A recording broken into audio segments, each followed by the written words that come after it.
your marrows kind of breaks it up weird, but I teach by marrow, so that's what I'm teaching by it. So as far as their location, the large intestine begins in the right lower quadrant.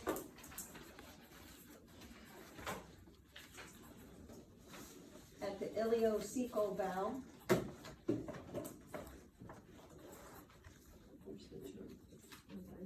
At the ileocecal bowel. And it ends at the anus.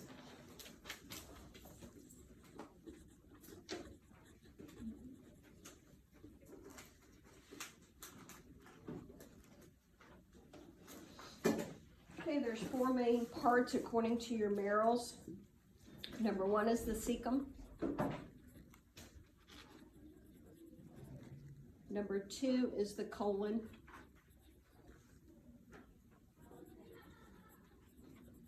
Number three is the rectum.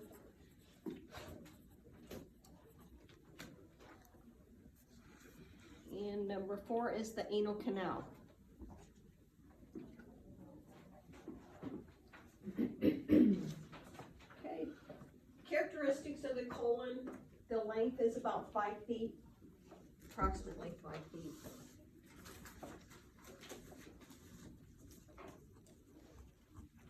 Its diameter is larger than the small intestine.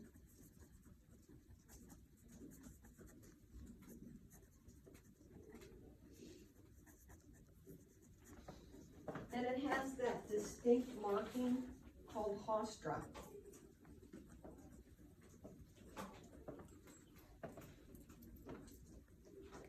The haustra, they're just pouches. I guess you'd call them pouches. If you look up here, you see the pouchings. Okay, the pouchings are created by this longitudinal band of muscle called the tennae coli.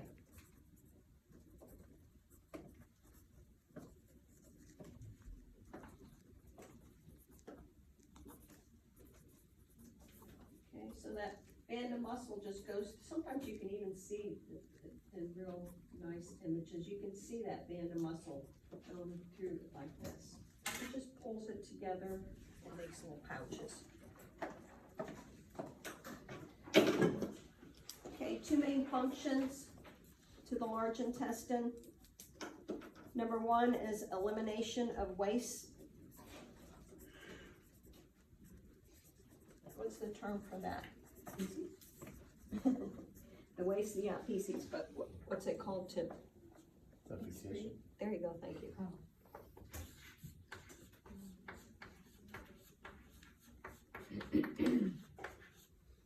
The term to eliminate waste is called defecation. And the second function is it absorbs some fluids, reabsorption of some fluids.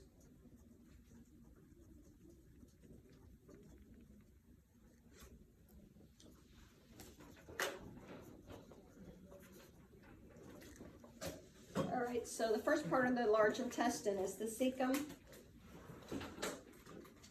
It's considered pouch-like.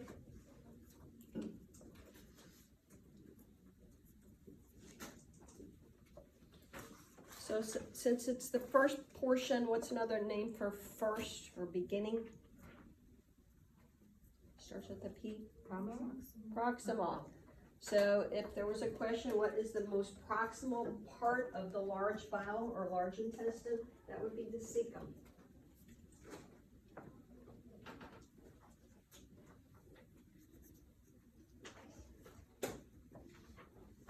Okay, the cecum sits at the junction of the ileum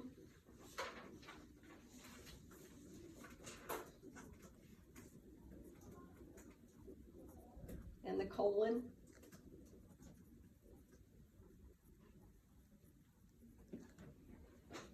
In the right lower quadrant.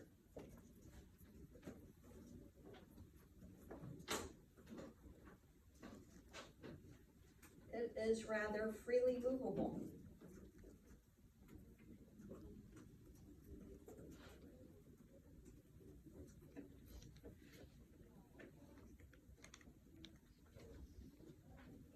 So this is all, like I said, according to your mural. So here's the ileum here. You can see it look like stacked coins. So the ileum really comes in right here where the colon, which is the ascending part, meets the cecum. Okay, so that's why it's saying there. The ileum doesn't come into the bottom of the cecum here, it comes in right about there. Anything else about the cecum?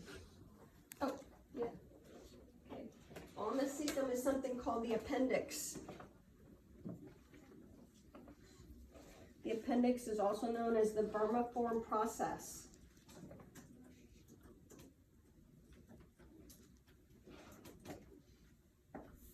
It is considered worm-like.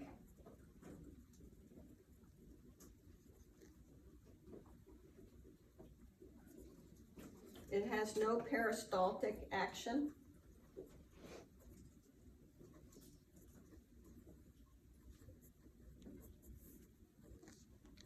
So things tend to get stuck in there.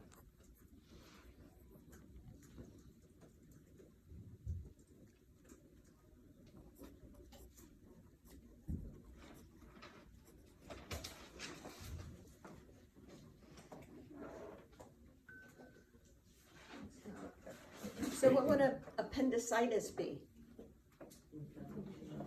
Okay, appendicitis. Definition is just inflammation of the appendix, which happens quite a bit.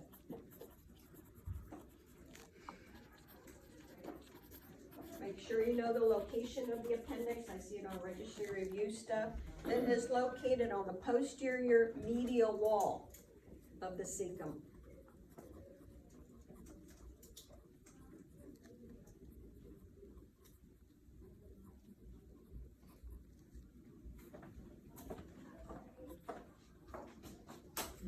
Okay, don't write all this down. Sometimes you can see it and sometimes you can't when you're doing a BE. Sometimes it's visible, and I think that it's right here. I'm not real sure, I can't really tell. But it doesn't necessarily mean, if you can't see it, it doesn't necessarily mean that it's inflamed. It just means that you just can't see it. Most of the time you can, however. Okay, ileocecal valve. I kind of talked about it already. So this sits just below the junction of the ascending colon and the cecum.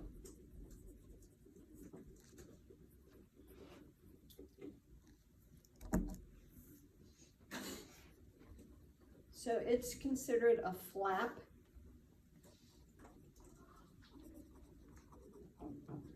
And it guards against reflux going back into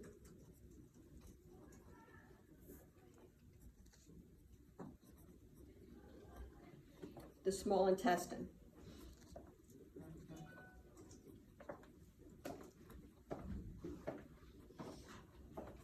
Okay. Doesn't always happen, as you can see there is some reflux here because how did the barium get back in here? It just guards it.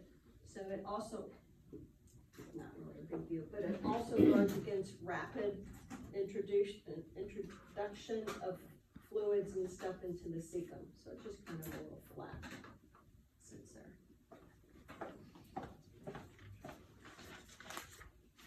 Okay, colon. So there's four main parts to the colon. Number one is the ascending. 2 is the transverse. 3 is the descending. And the 4th is the sigmoid colon. Okay, so we'll start with the ascending colon. It rises superiorly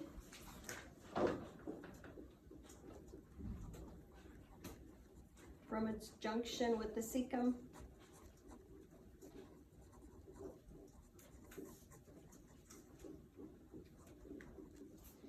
It goes just underneath the liver.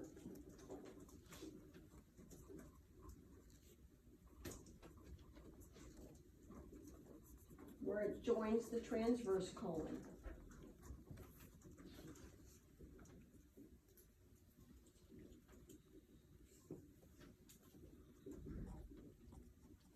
That junction or angle is called the right colic, which is also known as the hepatic flexure.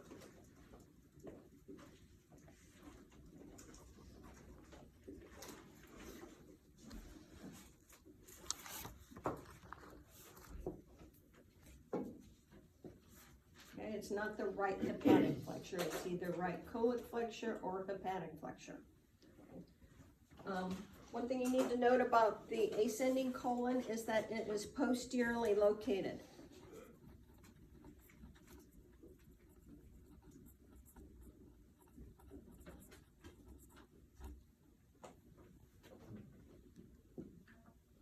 Okay, transverse colon.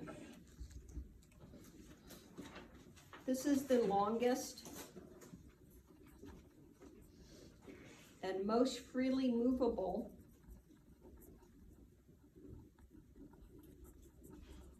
section of the colon.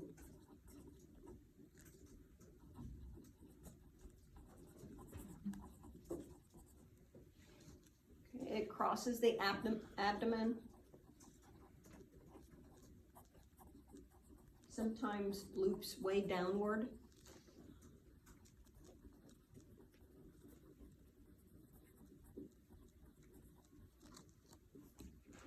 And then goes underneath the spleen. When it loops downward or always? As it goes up, I guess you can say. Sometimes it loops downward, sometimes it goes straight across. Different people have different anatomy. But when it, I don't want to call it ascend because I don't want you to get confused. When it goes up and meets the descending colon, it takes a sharp curve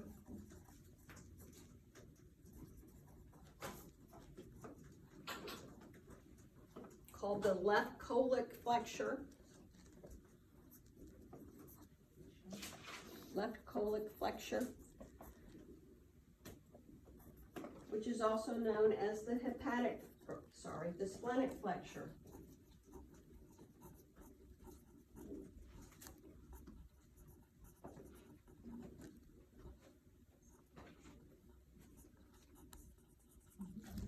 And the splenic flexure is usually, not always, but usually it's the most superior flexure.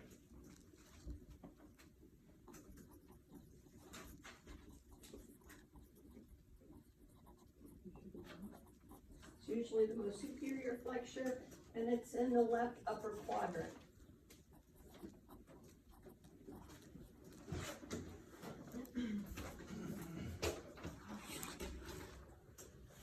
Besides the transverse colon being freely movable, it's located anteriorly.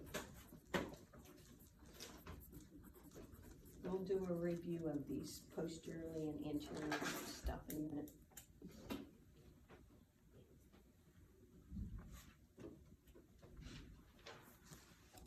Okay, descending colon. This passes inferiorly from its junction with the transverse colon.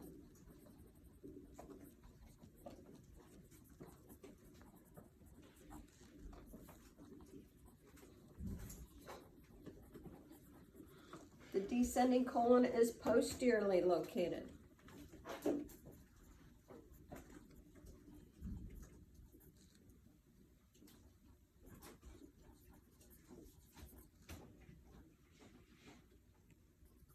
Next, we have the sigmoid colon. The sigmoid colon is considered S, the letter S shaped.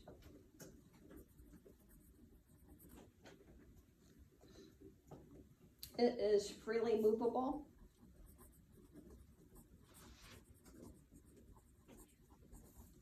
It is anteriorly located.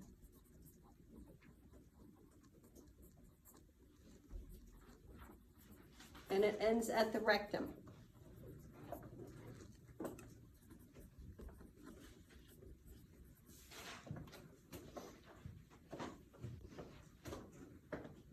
Okay, so I'll go over it in a second. All right, So the most anteriorly located parts of the colon. Good, transverse and sigmoid.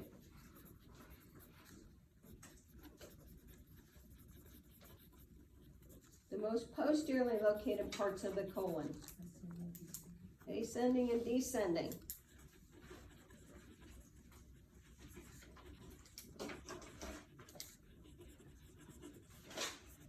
Okay, the most freely movable parts of the entire large intestine. Transverse is one. Sigmoid is another. I'm talking about the entire large intestine. And cecum.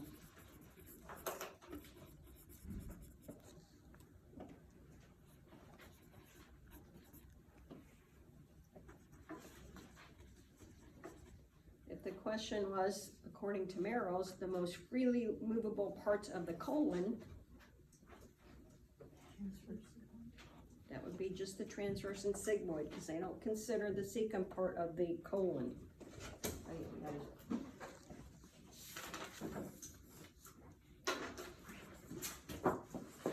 Okay, rectum is the next thing. The rectum begins at the sigmoid colon.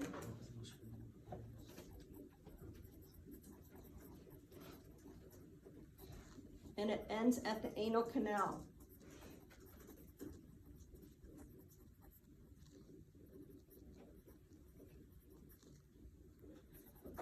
Where did it start again?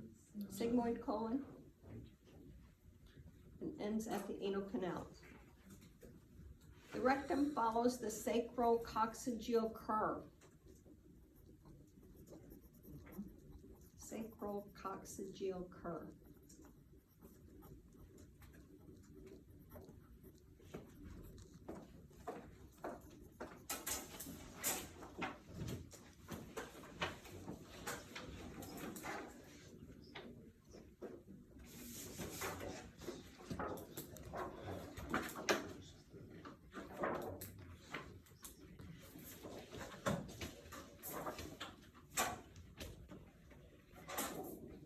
There it is.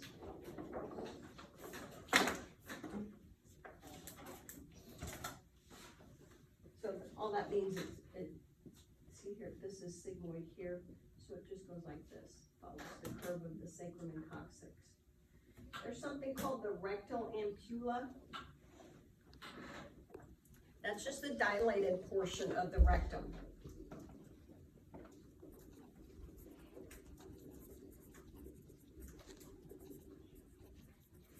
It's just above the anal canal.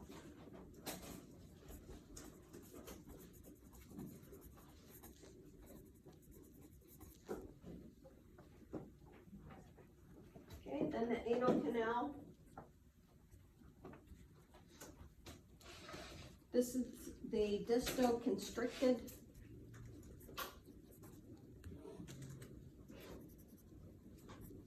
end of the rectum.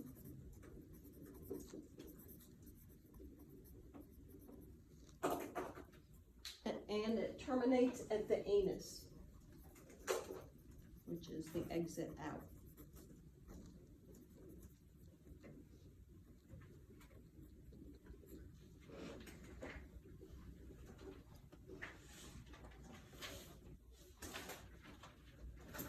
Just like in the abdominal organs, the large intestine varies with the types of patient body habitus. Okay, so what would you guess for the hyperstenic? What are the hyperstenic again? The big ones, massive. Okay, for hyperstenic patients, how would you say the colon or the large intestine sits? Good, very high and transverse. Okay, and it's like on the periphery.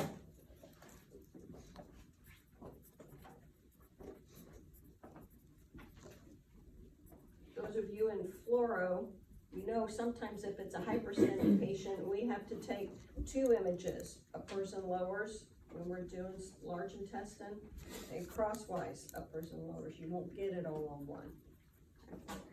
So astenic people, those are the thin and frail people. It's just the opposite. What are they? Very low and bunched in the middle, towards the midline.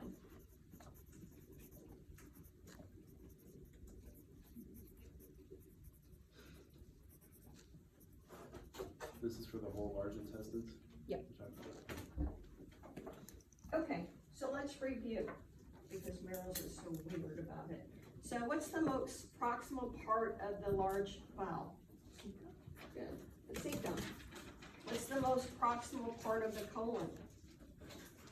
The sigmoid. Ascending. What's the most distal part of the colon? Sigmoid. I know. And what's the most distal end of the large intestine? Anal canal. I mean, if you want to get really distal, it would be the anus, right? All right. So, like I said, here's the cecum here. Ascending colon comes up. This doesn't have a really sharp hepatic flexure. Some of them are real sharp, some of them are. This transverse colon kind of dips down. Some of them really dip down and they're redundant. Those of you that have seen a lot of oral cases, sometimes that transverse colon is really redundant. This one over here just comes straight across. Okay, up. So this is what? Splenic flexure or left colon flexure, then we go descending colon, sigmoid, Rectum, anal canal. This one I put up the other day. What are all these little things? Good. These are all little diverticula, which are out pouches. What's the difference between this image and procedure? These two are the same procedure versus this. Double contrast. Good. This is a double contrast study. This is with the use of air, ACBE, and this is just a full column BE here on this side. See how kind of thin I'll go over this later, but the barium with the full column BE is a lot thinner. It's not as thick. We use a really thick barium for ACBEs. And with ACBEs, we use like 500 cc's or mLs, and with this, we use like 1,500 mLs with the full column BE.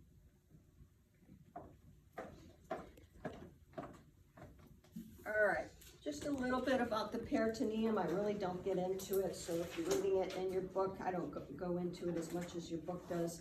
So the peritoneum is considered a serous membrane.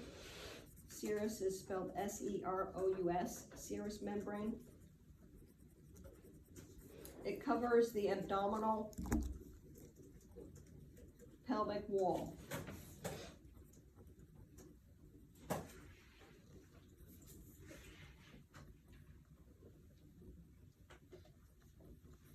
Did you guys dissect a cat in anatomy?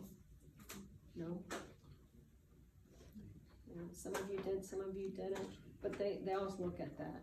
What did you guys dissect if you didn't do a cat? Rabbit. A rabbit? Fetal pigs too. Fetal pigs? Okay, did you see the peritoneum? Did you pull it apart? Trying to forget it? Yeah. All right, so there's something, part of the peritoneum known as the mesentery. The mesentery is a double fold of peritoneum. It's a double fold. And it connects or holds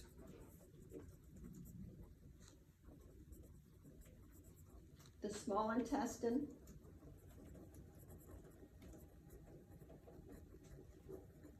to the posterior abdominal wall.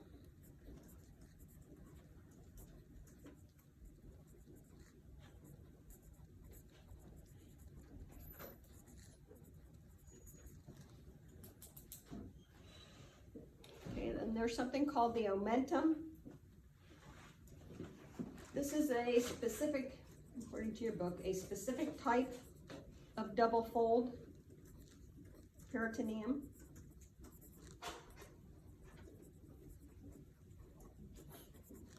It extends from the stomach to other organs.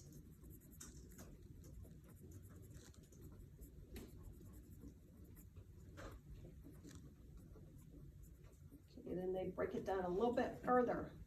There's something known as the lesser omentum. That says what it is. This extends from the lesser curvature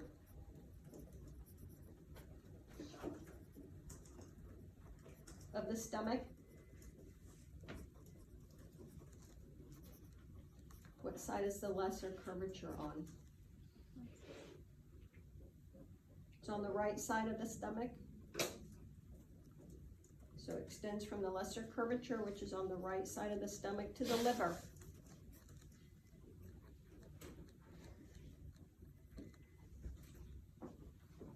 Okay, and then there's the greater curvature, or greater omentum. It connects the greater curvature of the stomach, which is on the left side of the stomach, to the transverse colon.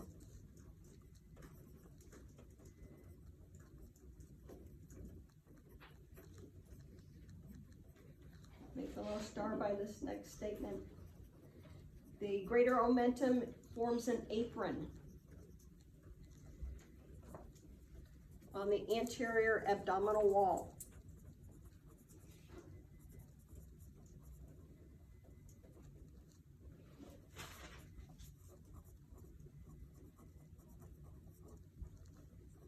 Some people have fatty greater omentums and some people don't.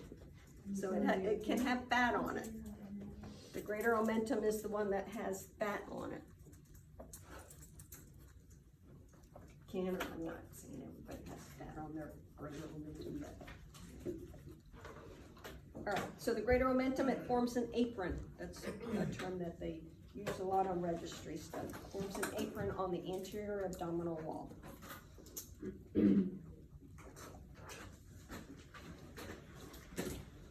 All right, terms. Just some terms dealing with the large intestine. Colitis. There you go. Inflammation of the colon.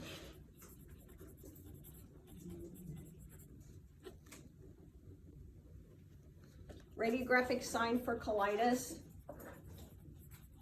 They call it a stovepipe colon. What's it called? Stovepipe. We don't have stoves in Florida, do we? Those kind of stoves. Bless you. So stovepipes are the big pipes that they used to have coming out of stoves. They're like that. So they're smooth. Okay, so it's a smooth looking colon. They call it a stovepipe. Okay, so why do you think it looks like a stovepipe? Or why do you think it's smooth looking? The Hofstra markings are gone. It's inflamed.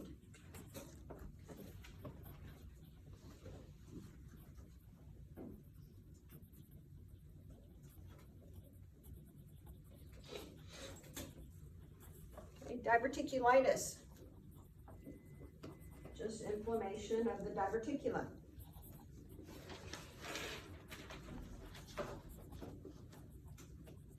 Anybody here have diverticula or diverticulitis? Okay. So those of you that have had it or will get it, they tell you don't eat little seeds like tomatoes and strawberries with the little seeds because they get stuck in that diverticula. They get inflamed. Okay, a few neoplasms. There's so many that can happen there, but a few of them I put down. What's a neoplasm? A new growth, okay, of some kind or another. Some are malignant, some are not. Okay, the first one is an adenoma. What's adeno? Gland. Okay, so that's a tumor of glandular origin.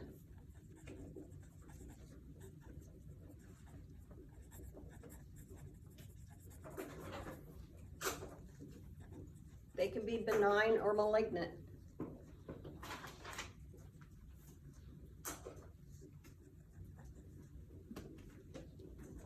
What's the difference between a benign and a malignant tumor? benign is kind of safe, I think. Malignant is like aggressive, to be cancerous. Okay, so, like Tyler said, benign ones, they're usually pretty safe. They don't spread. Okay, benign don't spread. Malignant metastasize. They move. They can spread.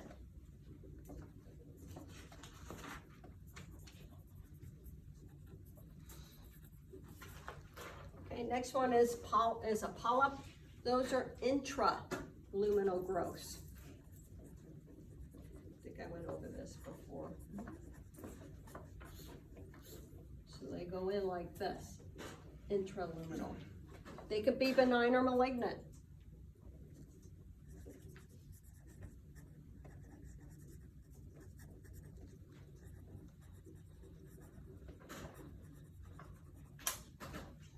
Clinical sign for a polyp. What do I mean by clinical sign? Either you can see or the patient tells you what's going on. Rectal bleeding.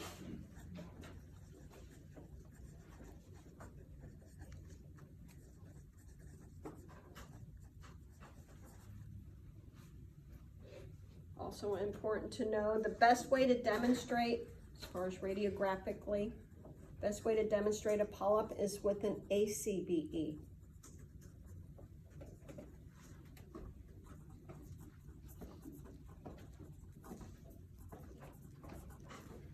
I said in the lab, because a full column BE just covers them up. You wouldn't be able to see them. They're intraluminal.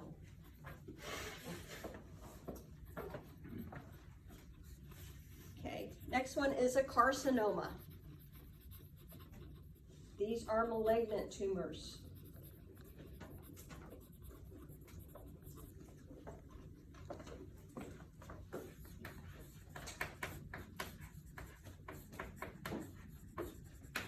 Of epithelial tissue origin.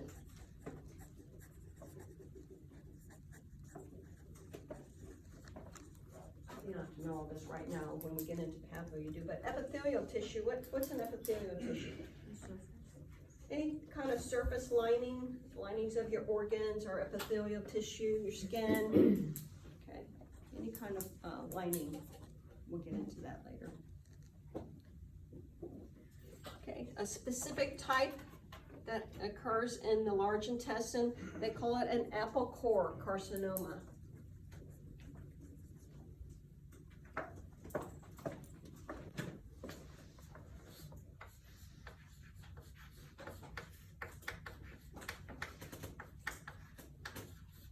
It's also known as a napkin ring.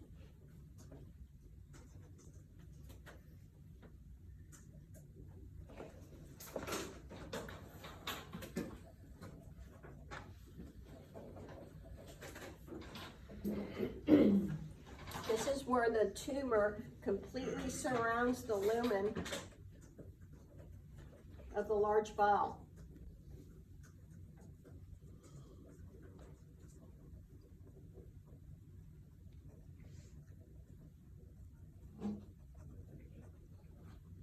So kind of just picture this. This is the tumor. So when you do a contrast study, it looks like an apple core or a napkin ring is surrounding it. Bless you. Okay. These are really bad, by the way. These are not good. Number one, they're highly malignant. Number two, it can cause necrosis.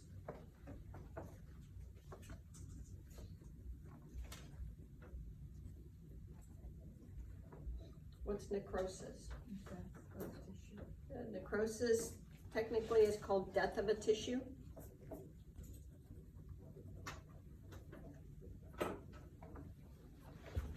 So it pretty much strangles the large intestine. Not good one. So is it kind of like two separate tumors coming together, or is it just like a ring-like? It's like a ring-like. When they first start out, it might look like it only takes up part of the wall. Sometimes it kind of looks like that, but eventually it just surrounds the it's intraluminal, but it just surrounds the entire lumen. Yeah. Okay, next one, you'll see these quite a bit. A volvulus. A volvulus is a twisting of the bowel upon itself. I'm sorry, can you repeat that? It's a twisting of the bowel upon itself.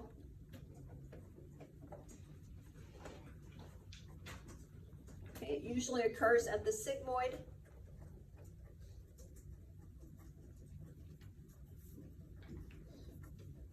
Sometimes ileocecal bowel region.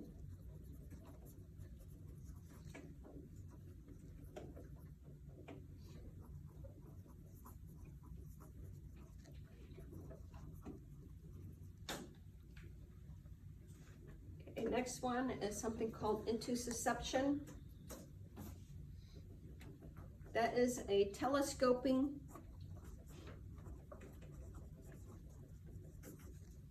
of one part of the bowel into another.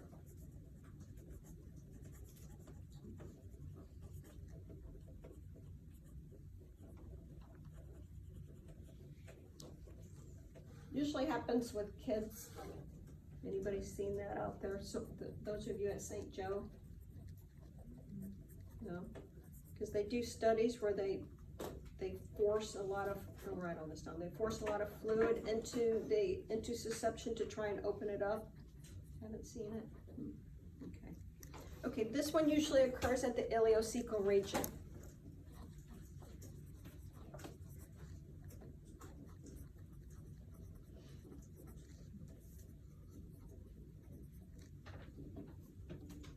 Okay, last thing, I didn't write it down, just seeing if you guys knew it. What's the normal flora that's in your bowel that's okay to be there? The normal bacteria flora. E. coli. There you go, E. coli. So we normally have E. coli in our large intestine. It's okay there. Just don't eat it, ingest it, then it's not good. All right, any questions? Is ileocecal is the one that's with an E, right? Like ileo, I-L-E-O, okay, ileus. not I-O. No. I'll be wrong. That Okay, would be good. wrong. Making sure I'm writing. Okay. I think we agree with